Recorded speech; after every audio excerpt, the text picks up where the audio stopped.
here we go into the finals of today's tournament between Legio, Lepidoptera, Leviathan, and the Glowryder Falls. Triple L coming into this match with an advantage in best of three because they did defeat the Glowryder Falls in the round-robin phase of the tournament. So if red team wins, tournament is over. If blue teams win 2 games, and I spent too much time talking about all that, I didn't have a chance to do any ship loadouts because already teams playing very aggressively here. Red charging across the map with both teams engaging at the entrance to blue's spawn.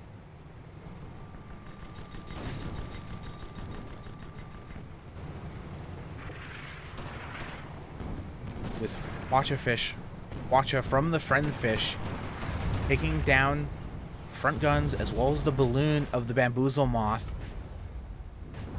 Flying Flounder above, focusing down the Sturdy's Crackers. Bamboozle Moth able to squeak out a Watch Barrage before they hit the floor, but Friendfish going to follow them down. Sturdy's Crackers exposed hole, not too much explosive damage, a slow armor rebuild as well. Very little damage coming from the Flying Flounder. When you consider this is a Spire and they only took 60% perma, but that might be it. Sturdy's Crackers now at Gatling kill range. And that's first point on the board for red. Friendfish using the light carronade, able to take down the armor and the balloon of the Flying Flounder. Flying Flounder using that rogue shoot to try to stay in the air.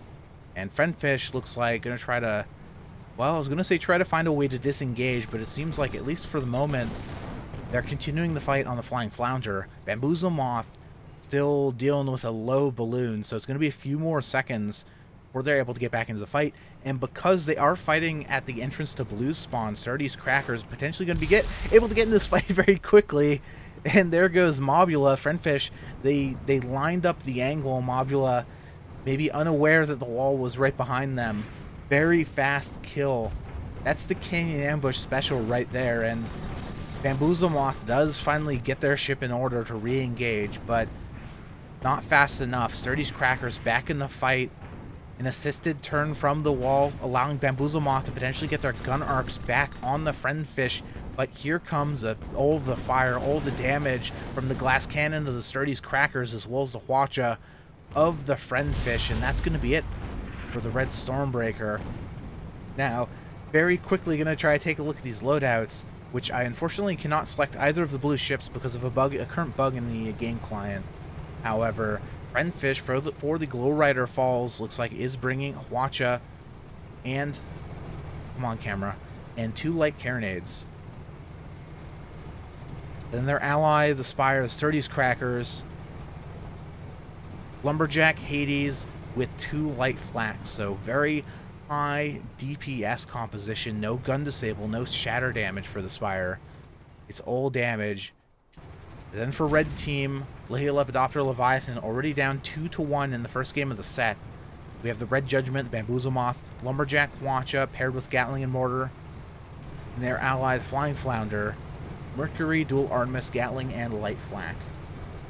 Now, Mercury is a little bit tricky on a map like Canyon Ambush, which has a lot of close range fights. I guess the assumption is that because of the limited up-down arcs of the Mercury, it's going to have a lot of difficulty really being used in any of these in-canyon fights, unless you're fighting from one of the team's spawn areas, which are much more open. Mercury's going to be basically useless, so I suspect they'll be spending most of their time on the Gatling on the very right, in which case you almost wonder why bring the Mercury at all. Why not just put the Gatling in the center, or maybe even bring a Hades? So it's an interesting choice for this map. And now Sturdy's Crackers getting caught in the open. Ally Friendfish trying to flank, but not quite in position. 40% perma on the Spire is already gone, and Bamboozle Moth parasening forward. I think they might be going for a ram, although they also might not need it. Gatling finishing off their armor here. 1 mortar shot does connect. 1 more will kill the Sturdy's Crackers, and they do go down just as Friendfish is able to rejoin the fight. Friendfish looks like just charging right past the Mobula. So Flying Flounder not able to really assist their ally, but I think Friendfish in this situation probably going to disengage because this fight is taking place much closer to red's side of the map, so they're not going to be able to get a fast reinforcement like they did in the previous engagement, so they're just going to boop on out of here. Try to sneak away, and certainly going to be able to. Mobula and Judgment for red team, not very fast ships, so... Although Friendfish now turning around, which I'm finding kind of interesting here. Okay, it looks like they're going to stand their ground. They're not going to try to disengage. Sturdy's Crackers is almost in position. Red team might not be expecting this. First watch a barrage targeting the Flying Flounder. Bamboozle Moth getting a good angle on the Friendfish. Friendfish being forced to back away. They're able to zone out those shots. Sturdy's Crackers now engaging onto the Judgment. Bamboozle Moth has no idea that this is coming, and you see Lumberjack able to take down their balloon. Their armor is low. Friendfish still safe. Bamboozle Moth, they're not going to be able to rise over this with their balloon. It goes down to the Lumberjack and Tail Ready taking terrain damage here. And Friendfish rejoining the fight. Superior tactical positioning from Blue. Flying Flounder only just now joining the fight, forcing the Sturdy's Crackers to fly away, leaving potentially the Friendfish to finish up, to clean up the Red Judgment at the bottom of the map. 15 stacks of fire on the Bamboozle Moth. Incendiary Carronade taking down the balloon as well. Hwacha coming out. Bamboozle Moth so low. Hwacha just barely unable to finish them off. So Friendfish is going to go for a ram. They want this kill. Balloon is down, and they do get the kill on the Friendfish. And Sturdy's Crackers has taken about 50% permahull by the Flying Flounder. However, has a good position here.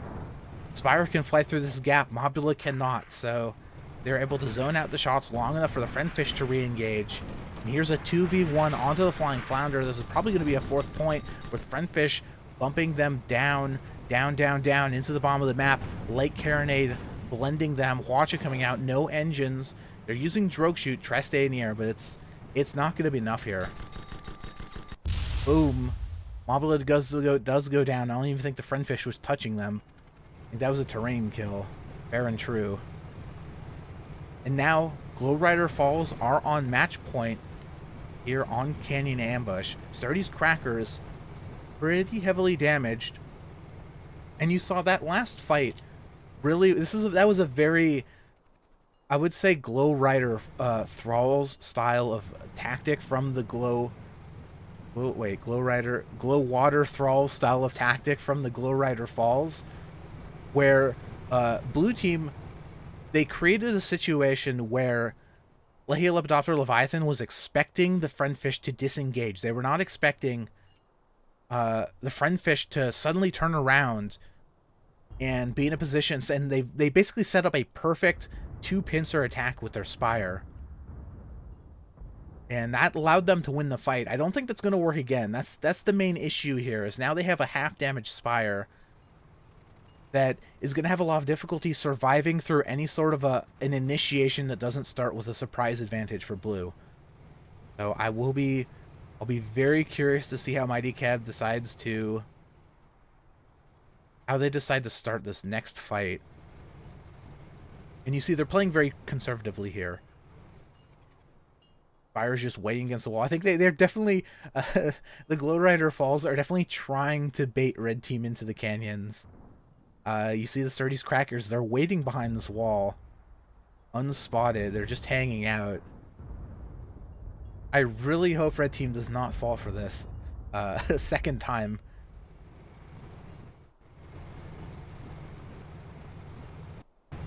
Oh, come on, guys. Don't you want to play in the canyons? It's fun here.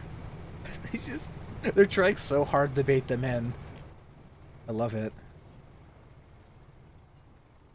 But though, despite the fact that it might be tactically disadvantaged for red team to push into the canyons, blue does have the score advantage, and there's 10 minutes left on the clock. So eventually, Legio, Lepidoptera will not be able to sit in their spawn forever. They will eventually have to push forward and try to get kills. And I don't know who... Looks like, okay, red team does have the first kill advantage. So if Lepidoptera is able to win a fight, tie up the game, if the game ends in a draw, red team will win because they got the first kill in the game. But however, getting those 2 kills will not be super easy.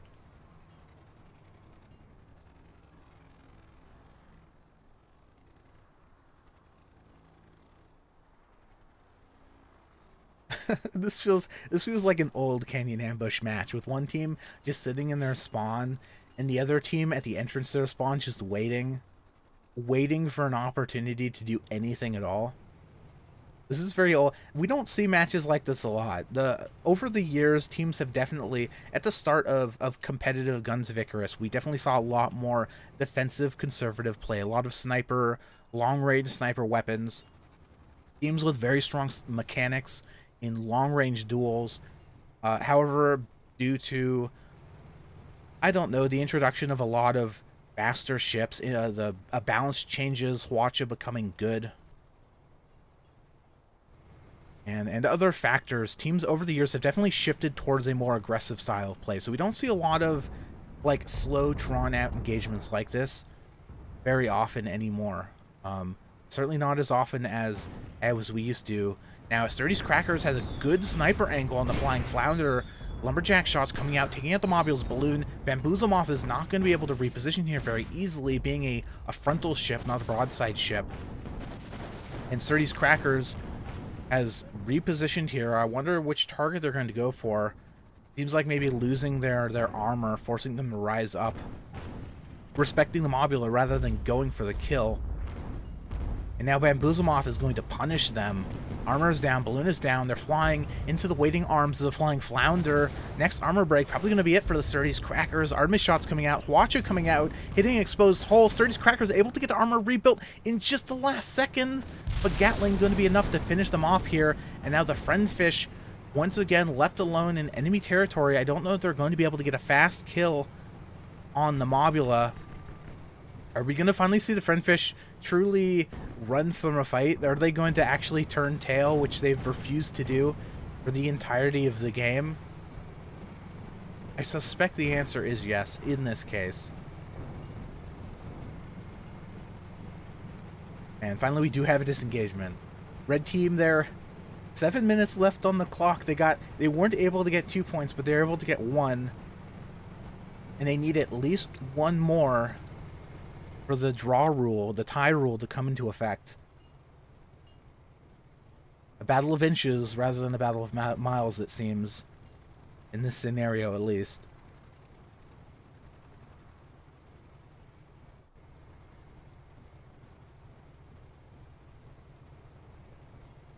Fire spawn back in. Both teams reset back to a neutral state of play in their spawns. Red team now, because timer pressure going to start to be kicking in here, because in the previous fight blue team was basically just hanging out right outside red spawn. So if red decided they wanted to push the issue, they could. Blue team was right there waiting. However, in this situation where Sturdy is dead, Friendfish pushed away, blue team is actually pretty far, and there's going to be some guaranteed downtime as the two teams have to find each other again. So the remaining time of the match is slowly going to whittle away and close the window at which close the window of time that Lepidoptera needs to get kills. Now, interestingly enough, blue team splitting up a little bit. Friendfish has moved into red spawn, but red is already gone, so no spots will be going down. Sturdy's Crackers. Where is Sturdy's Crackers? Sturdy's Crackers taking a low position here, a little bit far back. They're ready. They got that hydrogen, so they're keeping a low position. They're ready that in a situation where they see the red team, they can very quickly rise up, react, and maybe regain that surprise advantage that would certainly make the fight much easier for the Glowryder Falls. However, not knowing where red team is, they've decided to group back up, play it a little bit more safer. And this is the other thing Canyon Ambush very well known for. The teams have now traded spawns. Red on the opposite side of the map. Take a look at their perspective, and they're going to find an empty spawn zone. Blue has, as Glowryder Falls, have vacated the premises. And this is tough because, again, this is going to be a good minute, 40 seconds at least, that the teams are not going to be engaged at all. Another 40 seconds before the next fight starts.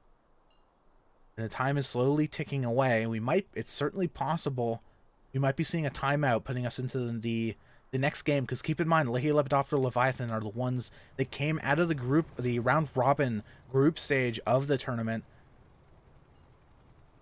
So the way the format works is it's a best of 3 set, with the team with the best score coming out of the group stage comes in with a 1-game advantage. So if red team wins here, the tournament, they will win the tournament. If blue team wins, we will be moving on to a second game in our in our grand final set.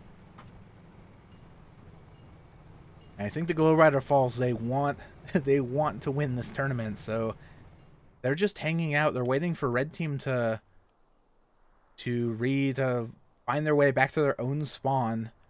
30's Crackers this is a position that we don't see a lot. Where do they go? This little alcove here in the northeast side of red spawn zone. It is extremely protective. It is hard to assault. And there's all these clouds here, so it's very low visibility. So if you want to just hang out in red spawn and deny your opponent spotting information, this is definitely a way you can do it. There's a famous, well, famous in quotes, famous as far as Guns of Icarus is concerned, match between, it was Zill's Merry Men versus, I want to say, one of the Gentleman team, where Zill he had his Carronade Squid and he just hung out in this little alcove, waited for the gents were in center map, so they just booked it over to this alcove, hid, waited for their opponents to go back to the spawn, and then gents were just totally confused. They had no idea where their opponents were, and then suddenly Squid with Carronade blending down Galleon Balloon. I think that's one of the only times that position of the map has been used in competitive play. It's certainly not very common. And because it's so uncommon, I wonder if Lepidoptera Leviathan is going to even consider the possibility that there might be a ship there. Certainly enough time has passed that blue team could be anywhere. Anywhere blue team wants to be, their ships could be hiding. That's how much time has passed without a spot going down on the spire. So they have no idea where the spire is.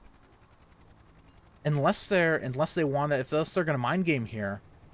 Now Judgment is moving forward towards that area. They get spotted, but I don't think they know the spire is there. No, they definitely do not. Now, Flying Flounder moving forward, getting a dual focus here on Friendfish. Spire, Sturdy's Cracker is going to have to engage very quickly here. Friendfish not taking too much damage, and there's the fire from the Sturdy's Crackers. Lumberjack coming out, knocking down the balloon of the Judgment. Friendfish not taking too much damage. Mobula trying to turn here to assist their ally. Both these red ships very slow at turning. This is a great angle for the Spire. This is pretty much the exact situation that the Glowryder Falls set up for. They wanted red team just to fly right in front of this alcove, and now Bamboozle Moth out of the fight. Friendfish coming in for a ram, but Sturdy's Crackers lost their armor as well, pushing the Mobula into the Spire. And I think the Mobula was the one that died first. That match went from 0 to 100 very quickly, and we're going to go to a second game between Lepidoptera Leviathan and the Glowryder Falls. So let's go get that set up. Getting into our last game of the day. First off, for the Glowryder Falls, we have the Friendfish. Watch a Goldfish, Gatling, and Light Carronade flanking the sides. Their ally, the Greasy Dream 3, Stormbreaker, Gatling, Hwacha, Light Flak, and Banshee. Their opponents, Lepidoptera Leviathan, bringing the Bamboozle Moth. Lumberjack, Heavy Carronade, Dual Artemis on this Judgment, and their ally, the GFA Dosidicus, Dual Gatlings, Hwacha, and Light Flak. So you know it's serious now because both teams are breaking out the Stormbreakers. Now everything is on the line. And already Friendfish got a good angle onto the Dosidicus with a flank from Greasy Dream 3 as well. 2 sets of guns on the Stormbreaker. Going to finish it off very quickly. Hwacha connecting unprotected hole. 1 clip is all that's needed from the Greasy Dream to finish off their target. And now Bamboozle Moth stranded open air on Water Hazard.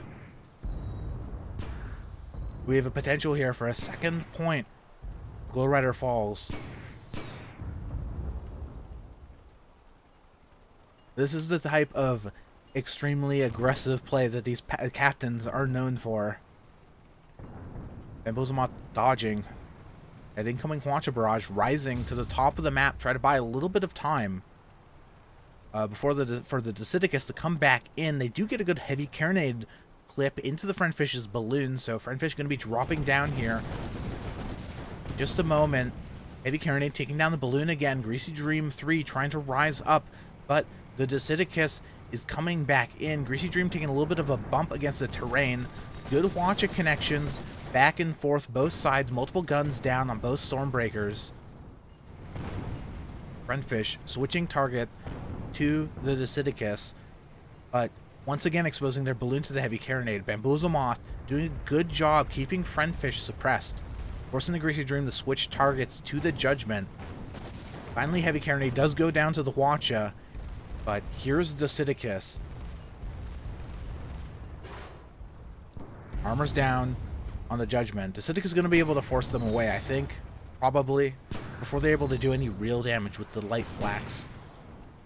And this is one of the issues when you have 2 Stormbreakers, Stormbreaker on either side, is anytime Stormbreaker engages one of the targets, the target's ally, if the target's ally is a Stormbreaker, they're going to be running into assist very quickly. That's one of the strong aspects of the Stormbreaker, is that because of its fast close-range maneuverability and acceleration, it can just go from target to target almost instantaneously. If there's an enemy Stormbreaker on the team, there's really no safe place for you to be. And Greasy Dream with their previous volley there, doing about 70% perma to the Bamboozle Moth. However, the Bamboozle Moth has finally gotten their Artemis into effect, taking down the guns of the Greasy Dream, while Dosidicus focuses on the Friendfish. Gatling coming out, trying to focus the Hwacha of the Red Goldfish. Armor is down. Light Flax coming out, unarmed, so not doing too much damage. 30% damage on the Friendfish. This is going to be a tough fight for the Friendfish to win, because they're pretty much just outgunned. Like, the 2 Gatlings by themselves are just eviscerating the Red Goldfish's hull armor. There's nothing they can do about it. They rebuild the Hwacha, but it goes down almost immediately. Goldfish versus Stormbreaker is a tough matchup to win if the Goldfish doesn't start with an advantage, because again, the Stormbreaker just has more guns. It just has more damage. The Goldfish only has 1 forward-facing heavy weapon. Why have 1 forward-facing heavy weapon when you can have a heavy weapon plus 3 more weapons? Why not? Just this great work, Muse ship designers. Let's just put all the guns on the same side of basically a squid. That's good design. However, both Friendfish and Bamboozle Moth are heavily damaged, but Red Team has a great dual focus on the Dosidicus. Greasy Dream was able to peel themselves away from the Bamboozle Moth long enough for Glowryder Falls to dual focus and even up that gun advantage. And now Bamboozle Moth, I think they're probably going to go down here. They survived the last encounter, but only about 5% permahull. As soon as this armor goes down, Balloon's low as well, Incendiary Light Carronade, blending the Judgment into the ground. This is going to be a 3rd point for the Glowryder Falls. Just a dominating start to this second game in our grand final set. Much more at home here, I think. Red Team is, particularly Mighty Keb on the on the Stormbreaker rather than the Spire.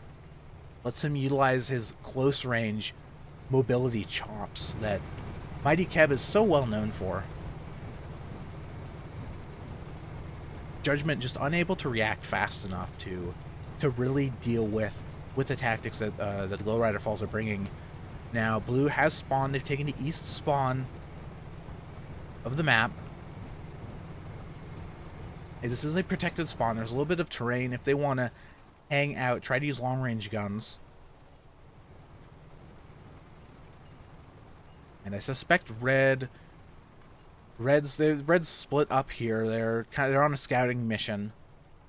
They don't know exactly where blue team is spawned, but by a process of elimination, I think they've now figured it out as Greasy Dream is moving forward here, and a spot goes down on the blue Judgment.